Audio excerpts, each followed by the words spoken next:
কারণ এখানে কোম্পানিরও লাভ আছে, আমারও রিজিক আছে, যে চাষি নিয়ে যে লাগাবে তারও রিজিক আছে এর ভিতরে। আগে চাষি বাঁচাতে হবে অবশ্যই। এখন আমি এমন একটা বীজ যদি চাষির হাতে তুলে দিই 10 টাকা লাভের বেশি কারণে, তো চাষির যদি ফলন কম হয় তাহলে তো চাষি মার খেয়ে যায়, মানে আমার একটা বদনাম, আর আমার বদনাম হবে মানে কোম্পানির বদনাম। আসসালামু আলাইকুম ভাই। ওয়ালাইকুম আসসালাম। কি ভুট্টা লাগিয়েছেন? ভুট্টা যে মাঠের ফার্স্ট ভুট্টা হয়ে গেছে আপনার।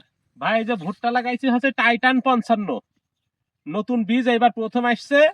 আমি মানে এমনি মানে কি বলবো, কোম্পানির লোক দিয়ে বললো যে একটু ট্রায়াল মতো দিয়ে দেখেন। তারপরেও আমি মোটামুটি আমি প্রায় 1.5 বিঘা লাগাইছি। আরো অনেকের কাছে, আপনারা অনেকে জানেন যে আমার বীজের ব্যবসা আছে, সেই সাথে আমি আরো 400 কেজি বীজ বিক্রি করেছি। তো দেখেন আমার মনে হচ্ছে আলহামদুলিল্লাহ খুব ভালো ফলন হয়েছে। প্রত্যেকটা গাছেই প্রায় গাছেই মানে শতকরা 30% 40% গাছে কিন্তু 2টা করে মোচা এসেছে। আর মোচার ধরন গুলো দেখেন, তা আলহামদুলিল্লাহ মনে হয় অনেক ভালো হবে মনে হচ্ছে, তাই না? হ্যাঁ, মুসা তো এখনই এক হাত দেখা যাচ্ছে। ওই যখন ফল আসবে তখন এক হাত থাকবে না। জমির আলের পাশে যদি গাছ হয় তাহলে কিন্তু 2টা মোচা হবে, আর গাছের গ্রোথ যদি ভালো থাকে। যেমন আমার প্রায় গাছেই দেখছি 2টা করে মোচা হয়েছে। যেমন এই গাছটা দেখেন, এই যে একটা মোচা, এই যে একটা, আর এই যে একটা মোচা, মানে একই গাছে 2টা মোচা।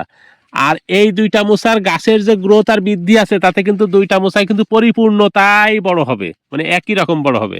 আর গাছের গ্রোথ যদি একটু নর্মাল হয় তাহলে 2টা হলে একটা বড় হয় একটা ছোট হয়, সেই ক্ষেত্রে প্রত্যেকটা গাছে একটা মোচা হয় ভালো। আমি মোটামুটি বেশ ভালো খুশি, মনে হচ্ছে যে আল্লাহ আমার এই ভুট্টা চাষে সফলতা দিতে পারে। কারণ ভুট্টা চাষের আগে কখনো করিনি, তো এই প্রথম। একটু ভয় ভয় ছিল যে কেমন হবে, কিভাবে করব, কিন্তু এই মানে যাই হোক, চাষ কিন্তু প্রায় শেষ, সার মাটি দেওয়া সব কমপ্লিট। এখন আর 2টা সেচ লাগবে, এই 2টা সেচ দিলেই কিন্তু ভুট্টা চাষ কমপ্লিট হয়ে বাড়ি নিয়ে যেতে পারবো। আর আমি মোটামুটি আমার ক্ষেত দেখে খুশি। আপনারা দেখেন এই যে গাছের চেহারা, এই গাছগুলো দেখেন, এই যে প্রত্যেকটা গাছই ইনশাল্লাহ একই রকম। দেখেন প্রত্যেকটা গাছ, মানে শতকরা 2-5টা গাছ একটু এলোমেলো হয়, কিন্তু তাহলেও এর ভিতরে আমি যে গাছগুলো দেখছি, দেখেন এখানে দেখেন 1 2 3 4 5 6 7 8 9 10, তো গুনে শেষ করতে পারবেন শেষ পর্যন্ত। দেখেন প্রত্যেকটা গাছের গোড়ার দিকে তাকান, গোড়ার দিকে একটু দেখেন কি অবস্থা। দেখেন প্রত্যেকটা গাছের শিকড় হয়েছে এত সুন্দর আর একই রকম। আর শিকড় যে হয়েছে না, এর কিন্তু একটা সুবিধা আছে। এই শিকড়ের মাধ্যমে গাছ অতিরিক্ত খাবার সংগ্রহ করতে পারবে, সেই সাথে মাটিকে আঁকড়ে ধরে রাখবে। ছোটখাটো বাতাস হলে যে গাছটা হেলে পড়বে না, কারণ এই গাছের ফল ধরে এখন গাছের ওজন মাথায় বৃদ্ধি পেয়ে গেছে। আর এই যে মাথায় যে ফুল বেরোচ্ছে, তার মানে অল্প বাতাস হলে কিন্তু গাছটা ভেঙে পড়ে যাবে। এই শিকড় যত হবে গাছ তত টেকসই হবে, মাটির সাথে কামড়ে ধরে রাখবে। তারপরে এখন আমি আর কি বলবো, আলহামদুলিল্লাহ সবাই দোয়া করেন যাতে একটু ভালো ফলন পাই। সামনেবার চাষিদের কি এই ভুট্টা চাষের জন্য ইনশাল্লাহ বলবেন? সামনেবার যদি আল্লাহ বাঁচিয়ে রাখে, যদি 1000 কেজি বীজ বিক্রি হয়, 1000 কেজি টাইটান বিক্রি হবে আশা করছি। আমি কোম্পানির গুণগান গাচ্ছি না, কারণ এখানে কোম্পানিরও লাভ আছে, আমারও রিজিক আছে, যে চাষি নিয়ে যে লাগাবে তারও রিজিক আছে এর ভিতরে। আগে চাষি বাঁচাতে হবে অবশ্যই। এখন আমি এমন একটা বীজ যদি চাষির হাতে তুলে দিই 10 টাকা লাভের বেশি কারণে, তো চাষির যদি ফলন কম হয় তাহলে তো চাষি মার খেয়ে যায়, মানে আমার একটা বদনাম, আর আমার বদনাম হবে মানে কোম্পানির বদনাম।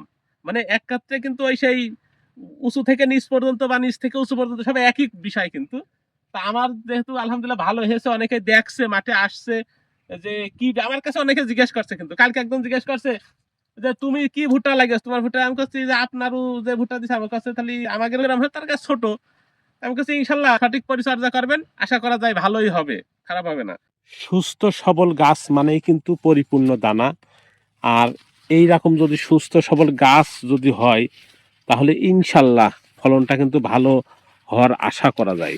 দেখছেন প্রত্যেকটা গাছই কিন্তু মাশাআল্লাহ আল্লাহ ভরসা অনেক সুন্দর হয়েছে। আর আশা করছি যে এই তুলনায় ফলনটাও হয়তো ভালো পাবো ইনশাল্লাহ।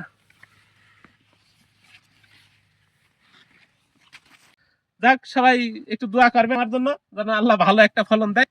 আলহামদুলিল্লাহ, সবাই ভালো থাকবেন।